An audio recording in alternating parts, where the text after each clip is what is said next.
Oke, yang pertama, ujian nasional dan AKM itu perbedaan yang pertama adalah ujian nasional dilaksanakan di akhir jenjang, sementara AKM dilaksanakan di tengah jenjang. Di ujian nasional SD dilaksanakan di kelas 6, sementara AKM untuk SD dilaksanakan di kelas 4. Ujian nasional SMP dilaksanakan di kelas 9, sementara AKM SMP di kelas 8. UN SMA dilaksanakan kelas 12,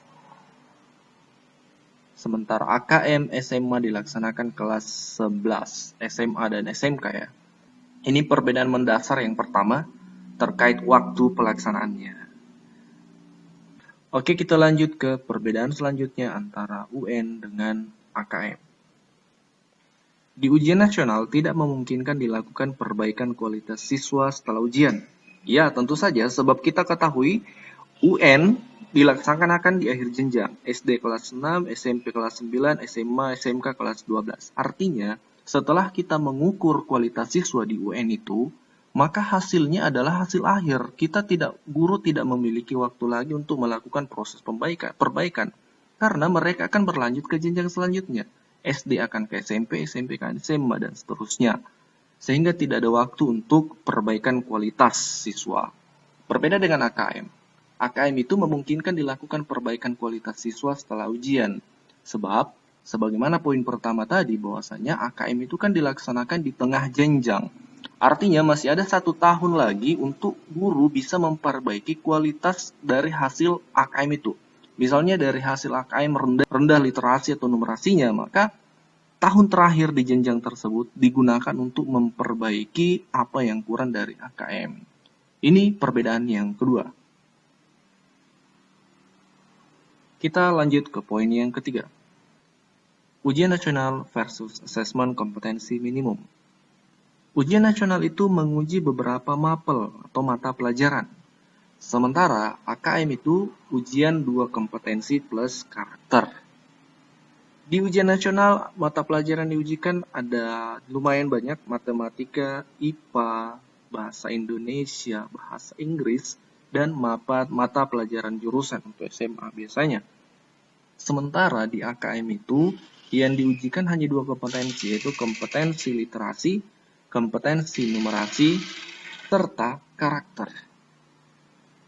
Oke, ini perbedaan yang sangat mencolok juga ya dari sisi bentuk ujiannya. Kita lanjut ke poin selanjutnya. Ujian nasional versus AKM. Di ujian nasional itu cenderung menguji penghafalan. Ya, sebagaimana kita ketahui bahwasanya UN ini berbasis konten materi.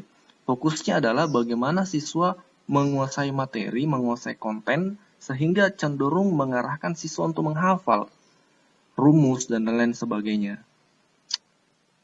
Dan menurut Pak Menteri ya, beberapa videonya menjelaskan bahwasanya dunia saat ini tidak membutuhkan penghafal. Nah, ini perlu kita pahami maksudnya, bukan penghafal dalam artian misal menghafal kitab suci atau lain sebagainya. Ini yang disalah tafsirkan ya oleh beberapa kalangan, bukan dalam artian menghafal kitab suci atau mata pelajaran agama seperti itu. Yang dimaksudkan beliau adalah tidak butuh penghafal dalam hal konten materi, karena menurut beliau konten materi tidak terlalu signifikan efeknya.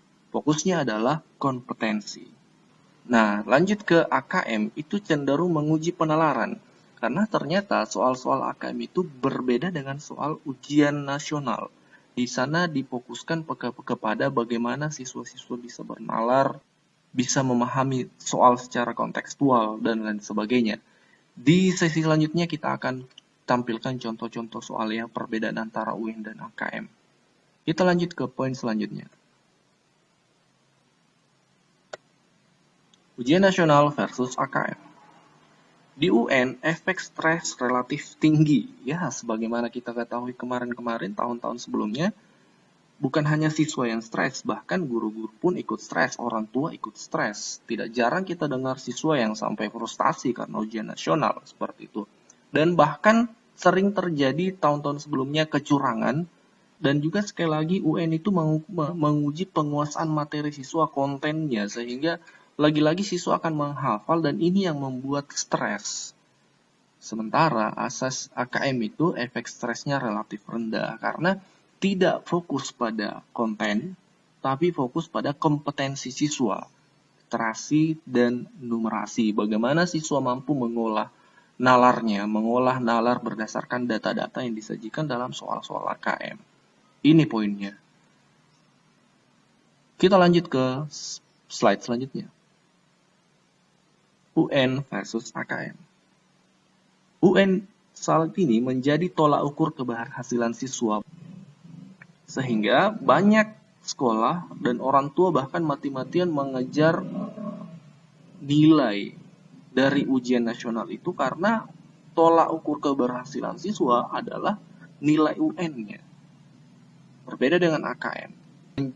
AKM itu menjadi tolak ukur perkembangan siswa. Sebagaimana yang kita ketahui dilaksanakan di tengah jenjang, sehingga bukan lagi menjadi tolak ukur keberhasilan siswa. Memang dia fokusnya sebagai assessment, pengukuran. Di tengah jenjang kita mengetahui kualitas siswa kita sejauh ini.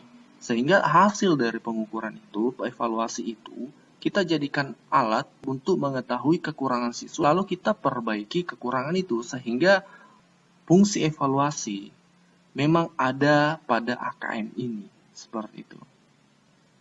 Lanjut ke poin selanjutnya. Oke. Ini dari bentuk soal ya. Soal ujian nasional ya sebagaimana yang kita ketahui selama ini ya modelnya salah satu contoh ya seperti ini. Kami ambil secara random. Kami dapat seperti ini. Nah, ini contoh-contoh soal matematika ya. Soal seperti tentu siswa yang bisa menjawab adalah yang mengetahui rumus dan menguasai rumus-rumus itu. Sementara kita lihat soal AKM, ini bernalar siswa. Coba saya bacakan soal. Urutkan promosi berikut dari nilai diskon terbesar sampai terkecil. Nah, ini adalah kemampuan numerasi siswa, kemampuan membaca data-data yang ada menggunakan logika matematika. Tidak fokus kepada rumus saja, tapi fokus pada kompetensi numerasi. Dan kita lihat soal ini lebih kontekstual. Sesuai dengan yang kita alami sehari-hari. Bukan saya mengatakan ini tidak relevan ya, tapi secara kontekstual tentu kita soal-soal HKM ini memang lebih kontekstual dibanding soal ujian nasional seperti ini. Nah, kita akan coba lihat lagi soal-soal AKM lebih dalam. Saya akan tampilkan slide selanjutnya. Oke, ini adalah soal AKM. Ini model pilihan ganda ya. Ini cenderung ke kompetensi numerasi, mampu membaca data statistik ya. World Economic Forum, kemudian di pertanyaannya kesimpulan penelitian ya, menarik kesimpulan dari angka-angka ini. Jumlah sampah plastik dunia terus meningkat setiap tahun ya. Di sini siswa diajak untuk mampu membaca data, mampu membaca statistik, kemudian menarik sebuah kesimpulan. Lagi-lagi memang arahnya ke penalaran seperti itu. Contoh soal yang lain ini soal pilihan ganda. Kita lihat soal AKM yang lain ternyata tidak semuanya pilihan ganda. Nah, ini bedanya dengan UN. UN semuanya pilihan ganda. Di AKM tidak semua pilihan ganda. Ada yang berbentuk seperti ini, setuju tidak setuju. Kemudian berikan alasan. Jadi ada semacam esai, ada semacam isian seperti itu. Inilah menariknya AKM karena tidak monoton ke pilihan ganda. Apakah hanya model soal seperti ini? Ternyata tidak. Ada juga soal yang benar salah. Jadi ada stimulus, kemudian siswa menentukan pernyataan ini benar atau salah. Menarik kan Bapak Ibu? Lanjut, soal AKM yang selanjutnya ada yang seperti ini. Iya, sering, jarang, tidak pernah. Semacam angket. Ya, seperti itu. Lanjut, ada juga soal yang seperti ini. Ini adalah soal karakter. Doni berminat mengikuti seleksi beasiswa yang diadakan oleh sekolahnya. Sekolah tersebut memilih satu orang penerima beasiswa dengan materi seleksi ABC. Banyak teman Doni yang berminat untuk mengikuti seleksi tersebut. Doni memiliki kelemahan pada materi A. Namun syarat lolos seleksi harus mendapatkan nilai tinggi pada semua materi. Apa yang harus dilakukan? Apa yang harus dilakukan Doni? A. Mengikuti bimbingan belajar. B. Menggunakan waktu luangnya untuk belajar semua materi. C. Fokus memperoleh nilai optimal pada materi yang kuasai. D. Berharap ia bisa mengerjakan semua tes yang diujikan. Jadi ini semacam soal TKP. Kalau di seleksi CPNS itu ada tes kompetensi kepribadian. Nah ini model-modelnya cenderung sama ya dengan soal TKP itu. Jadi sekali lagi model soal di AKM itu lebih kaya, lebih menarik dan tidak monoton hanya soal pilihan ganda seperti ujian nasional selama ini. Nah, setelah melihat beberapa perbedaan, tentu kita tertarik ya dengan AKM ini. Kami pun cenderung senang dengan adanya AKM ini sebagai terobosan dari Pak Menteri. Oke, lanjut slide selanjutnya. Ujian nasional versus AKM.